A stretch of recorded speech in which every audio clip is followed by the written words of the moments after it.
I'm just saying, if somebody comes and tries to burn all of my books, I'm becoming a violent person.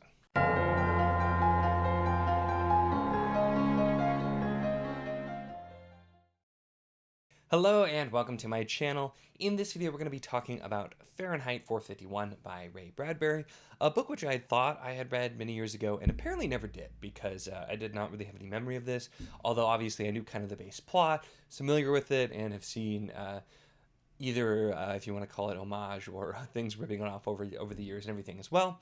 But yeah, I was interested to try this, and one of the big reasons is because in the Illustrated Man, which I read last month, there were a couple of shorts, in my version at least, that were dealing with censorship and kind of the same kind of ideas. I found them to be very, like, over the top, on the nose, just, like, there. And so I wasn't a huge fan of them, so I was curious to see how this would stack up. And I think this does a much better job with those ideas. And also, it has some troublingly still very relevant, or even more relevant, themes in there and ideas than when it was written, which is interesting and really does give it a timeless feel. So this is going to be, part review, I guess, like what I've been already saying, and just largely kind of more spoiler discussion. We're just going to talk about it. So my overall, I'll get out of the way here now. If you haven't read it, I think this is worth checking out. It has a lot of really interesting ideas about what happens to society when people stop reading, when people are just, given to their distractions, and to the point where, of course, in Fahrenheit 451, the firemen go around and they burn books if anybody finds them, because books are deemed dangerous and that sort of thing. So it's definitely worth a read. It's interesting. It's short too, so definitely check it out if you haven't. But let's talk some spoilers here. So, some of the things too that I found so interesting are, you have the ideas that like you people who have some sort of like earpiece listening to stuff all the time, but then there's the idea that there's just these like constant commercials everywhere, and also these just very short programs that people are just like engrossed in, and and something you can see a lot of today, especially, and you'll hear people talk about it all. And it's another thing that makes it funny too. Is people always talk about, like, oh my gosh, people are too sensitive and trying to censor things, or like people have shorter attention spans or zoning out. Like, Ray Bradbury was writing about this in this book a long while back, and also, like I said, the Illustrated Man, which was from the 50s and everything. So it's like these are problems that are not new, but certainly also aren't going away. But it's part of what makes this feel so timeless, because we're seeing people who, when you think about today, with a lot of people's form of entertainment, is TikTok or YouTube Shorts, or it's at least short,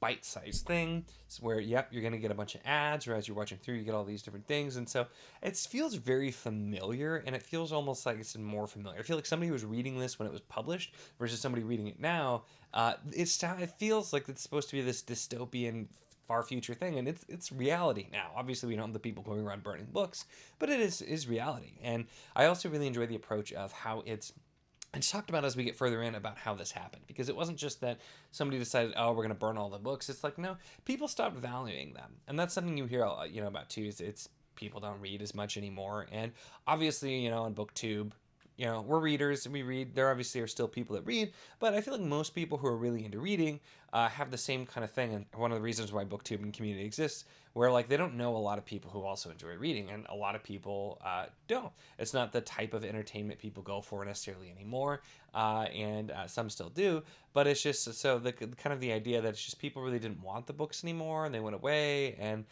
it just kind of went on this progression of eventually not wanting people to have them, and then kind of the controlling the masses with all of this, the short form entertainment and that sort of thing. And so it's really interesting and kind of disturbing seeing somebody's dystopia be our reality, I guess, when you see it. So that's one of the reasons I found this so fascinating and really timeless. But also, it's the way that it's just presented. Bradbury is a heck of a writer, and the way this is written, the style, it took me a little bit to get into with this one, I will say, but I was very pulled in by the end.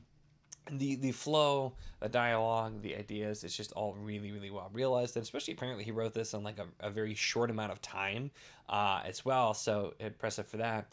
But we're seeing this person who's a fireman, and it's just kind of, we see him getting frustrated that just nobody seems to care. His own wife, like, doesn't even remember like how they met and anything. Doesn't want to know anything. Just wants to not think about things, enjoy the little entertainments in life, and he's been sneaking away books and decides to start reading them, and ends up on the run, and all of this. But it's all the conversations back and forth where it's like, oh, naturally, all the firemen have this kind of feeling, but it's just you get over it, you burn it anyway, and.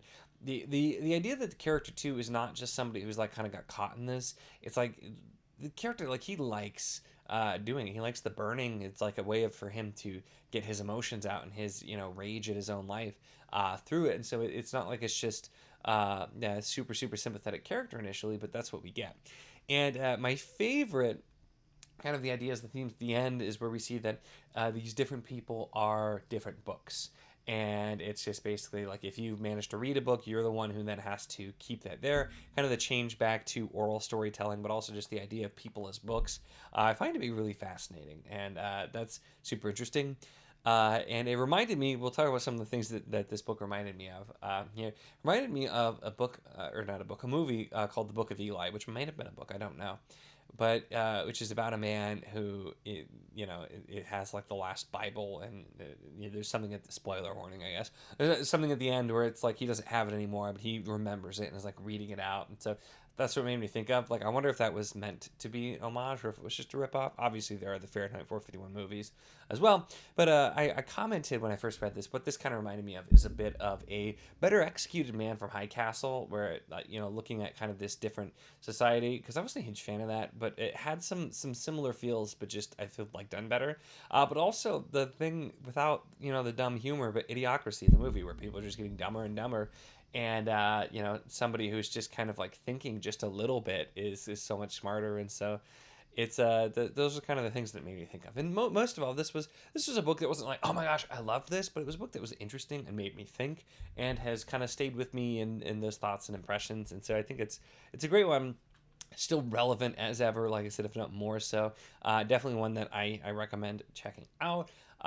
It's Bradbury, so it's good. I don't feel like there's gonna be anything that's just gonna be bad from him, at least so far. We'll see if I find it, but it's really well written. It's very thought provoking and just interesting, and like I said, kind of that just odd feeling of reading something that now that seems so close to our current reality. That was written a long time ago. But overall, those are really my thoughts on Fahrenheit 451. Let me know your thoughts. I said I'm assuming you've read it if you made it this far, and just because most people I feel like you probably have before I did. But hey, let me know your thoughts on this. You agree, disagree with anything that I said? If there were some certain parts that really stuck out to you in this book, I'd love to hear your thoughts. That's it for this one, though, so make sure to give the video a like. Check the link in the description, as always, for the Wizardly Enclave Discord. If you want to chat books, whether this book, any books, really anything at all, it's a lot of fun. We'd love to have you.